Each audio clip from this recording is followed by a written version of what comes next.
সাজিদুর রহমান আপনি লিখেছেন, প্রাপ্তবয়স্ক দুই ভাই কি এক বিছানায় ঘুমাতে পারবে? এ ব্যাপারে শরঈ নির্দেশনা কি? প্রাপ্তবয়স্ক দুই ভাই এক বিছানায় শোবে না, এবারে শরীর নির্দেশনা একেবারে স্পষ্ট। নবী করিম সাল্লাল্লাহু আলাইহি ওয়াসাল্লাম একটি হাদিস আবু দাউদে বর্ণিত হয়েছে যে তিনি সন্তানদের যখন তারা বুঝতে শিখে, তাদের হিতাহিত জ্ঞান এবং ভালো মন্দ নিরূপণ করতে শিখে, তখন সেক্ষেত্রে এরকম বয়সে পৌঁছার পর নবী আলাইহিস সালাম বলেছেন ওয়াফাররিকু বাইনাহুম ফিল মাদাজিহ, অর্থাৎ তোমাদের সন্তানদের বিছানা তোমরা পৃথক করে দাও।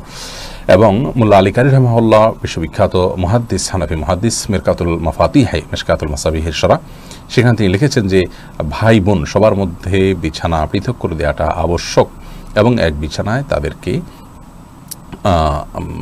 রাখা উচিত নয়।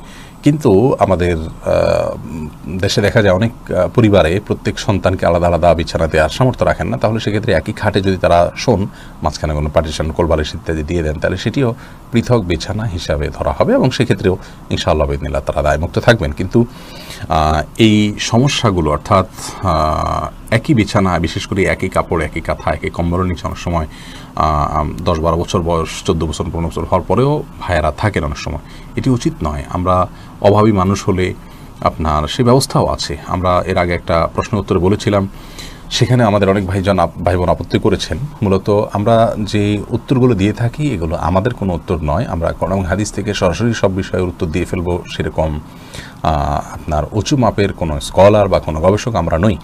ওলামা ইকরাম যে ফতোয়া দিয়েছেন সেই ফতোয়াই আমরা দিয়েছি, অতএব ভিন্ন কিছু নয়।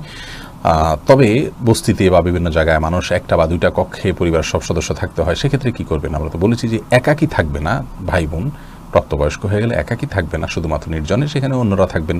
এবং ধরুন দুই ভাই থাকলেন, তারা উপরে থাকলেন, বোন নিচে থাকলেন, বা বোন উপরে থাকলেন, তারা খাটের নিচে বা চোখের নিচে ফ্লোরে শুইলেন, এভাবে বিভিন্নভাবে আপনারা থাকতে পারবেন। অর্থাৎ অপশন নাই তা কিন্তু নয়। এমনকি একই বিছানা থাকলেন, পার্টিশন দিয়ে দিলেন, তাতে পৃথক হলো এবং একই কম্বল বা কাঁথার নিচে শোবেন না। হাদিসে স্পষ্ট নিষেধাজ্ঞা আছে ব্যাপারে, এবং এই নিষেধাজ্ঞা না মানলে যে ক্ষতিকর দিক সেটাও পরিষ্কার।